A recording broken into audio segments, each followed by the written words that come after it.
Hello दोस्तों, नमस्ते, प्रणाम। कैसन बानी रउआ लोग? तो चली रउआ सबनी के बीच में एगो हम गावना के गीत लेके आयल बनी। बहुत ही अच्छा बा और सुनी लोगिन। अपन प्यार दुलार आशीर्वाद जरूर देम लोगिन और आशा करतनी कि सब लोग अच्छा हुई, स्वस्थ हुई, मस्त हुई।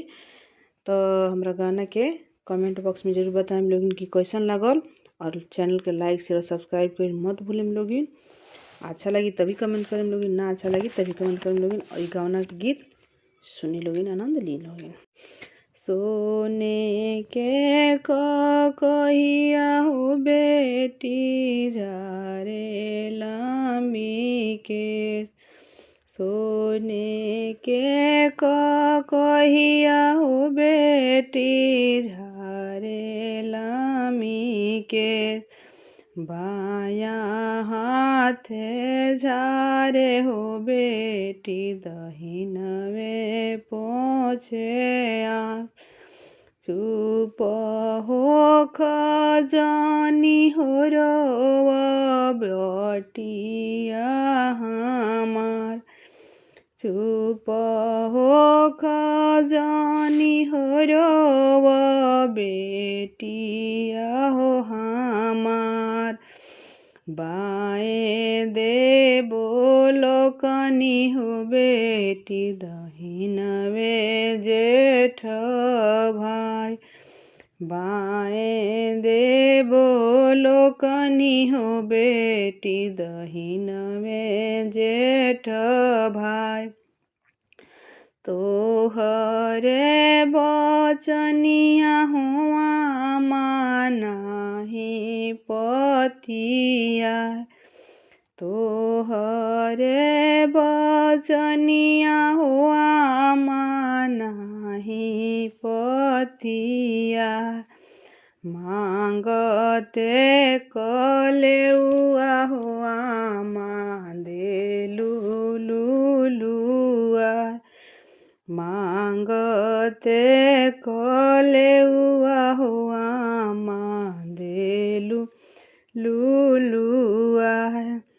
भैया के बेरिया होया माँ उठेलू धाधा,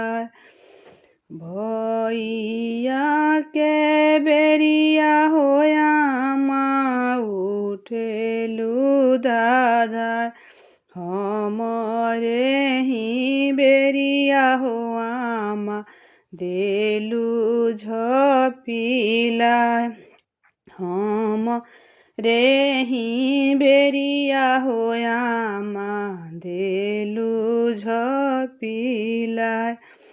हमरो बसियावा होया माँ बनी हबाखार,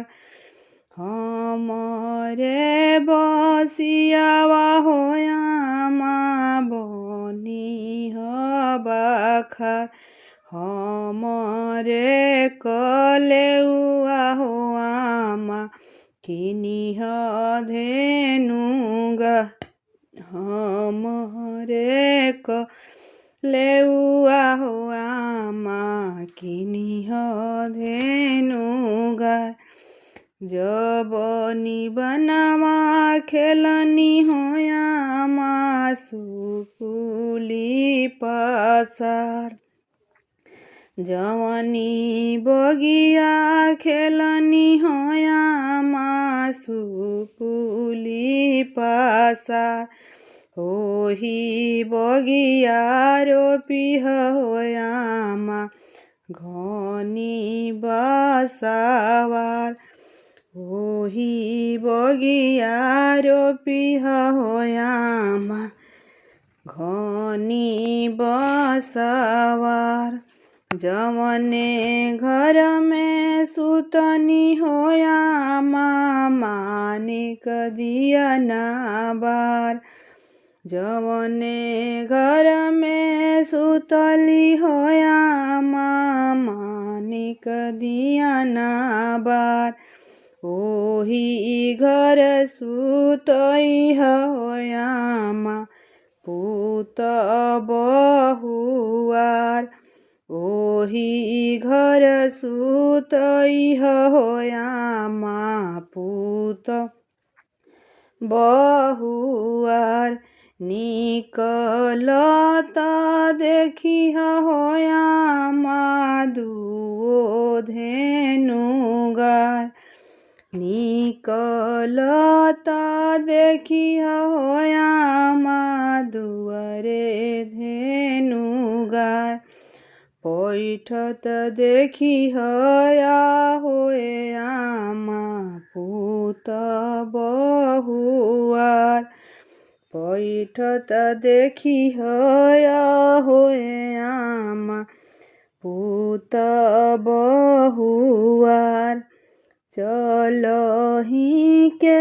बेरिया हो बेटी देलु समुझाय चलही के बेरिया हो बेटी देलु समुझाय बजरे करे जावा होया माँ देलु बिसरा बजरे